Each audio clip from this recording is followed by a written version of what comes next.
Di suatu pagi yang cerah di International School, terdapat beberapa siswa-siswa yang memiliki berbagai macam prestasi. Di antaranya RE. RE memiliki berbagai macam prestasi, tetapi RE juga ingin mengembangkan potensi dia di dalam organisasi.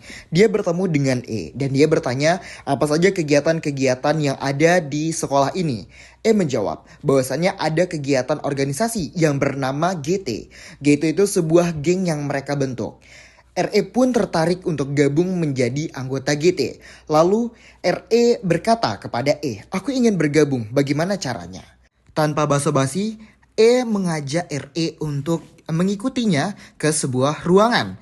Tetapi RE bingung, kenapa dia dibawa ke toilet. Sesampai di toilet, RE kaget. Kenapa banyak sekali orang yang ada di dalam toilet? RE pun kebingungan dan makin kaget ketika tiba-tiba memukuli RE bertubi-tubi dan teman geng-geng kelompoknya memukuli RE sambil berkata, "Selamat bergabung di grup GT. Kamu secara resmi setelah ini bakal menjadi geng abadi di GT. Ini adalah peraturan tidak tertulis, kamu harus mengikuti ospek ini," sambil memukuli. Sambil menangis, RE kembali ke rumah. Dan ketemulah dengan kakaknya, lalu dia menceritakan semua kejadian-kejadian yang dia alami di sekolahnya.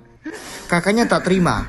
Kakaknya lalu melaporkan hal tersebut ke guru, dan guru pun mengkonfirmasi kejadian tersebut ke teman-teman yang memukuli RE. Keesokan harinya, RE sedang membeli makanan, lalu diteriaki oleh E. "RE, sini kamu, ikut saya." Dengan rasa gelisah, RE mengikuti E. Dan ternyata RE dijebak oleh geng GT. Tiba-tiba RE dipukuli dan dihajar habis-habisan oleh geng GT. Mereka berkata, "Kenapa kamu mengadu oleh kakakmu?"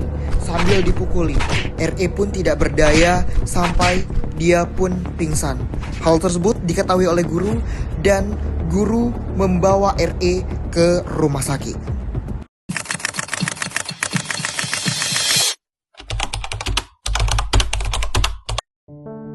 Analisis penyebab bullying di Binus School Serpong.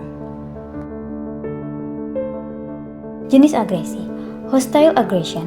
Hostile aggression dilakukan karena emosi, seperti kemarahan, dengan tujuan melukai secara fisik atau psikologis.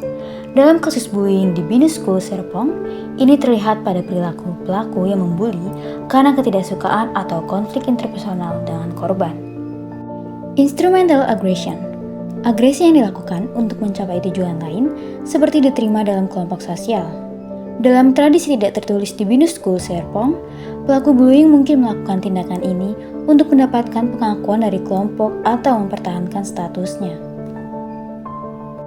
Perspektif teoritis. Teori dorongan, frustasi, agresi. Frustasi dari faktor eksternal seperti tekanan akademik, konflik keluarga, atau dinamika sosial dapat memicu agresi.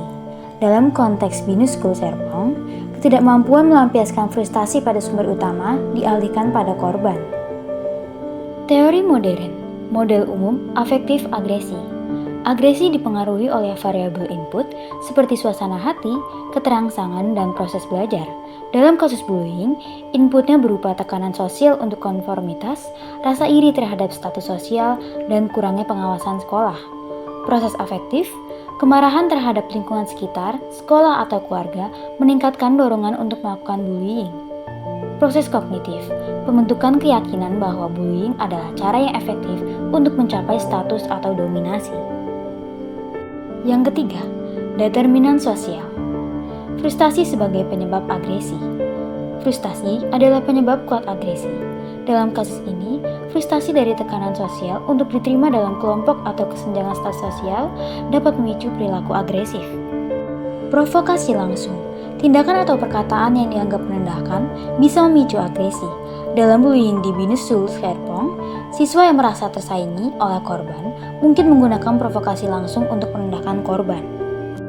Media kekerasan.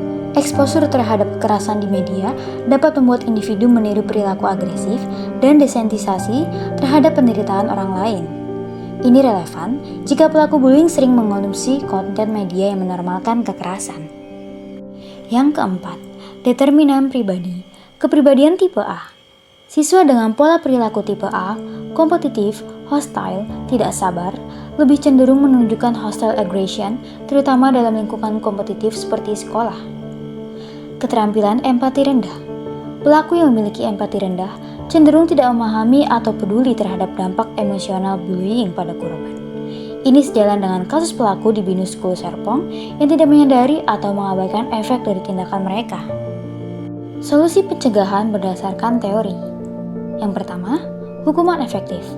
Hukuman yang segera, pasti, kuat, dan adil dapat mencegah perilaku agresif. Sekolah harus menerapkan aturan tegas terhadap bullying dengan memberikan sanksi yang konsisten. Yang kedua, intervensi kognitif.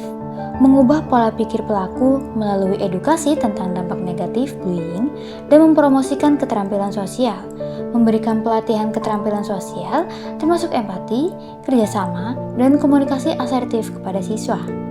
Yang ketiga, pemaparan model non-agresif, menyediakan role model yang menunjukkan cara menyelesaikan konflik secara damai. Guru dan siswa yang berperan sebagai mentor dapat memberikan contoh positif. Yang keempat, katarsis, memberikan saluran ekspresi emosi yang aman seperti seni atau olahraga untuk mengurangi dorongan agresif, menyediakan program ekstrakurikuler untuk membantu siswa menyalurkan stres secara konstruktif.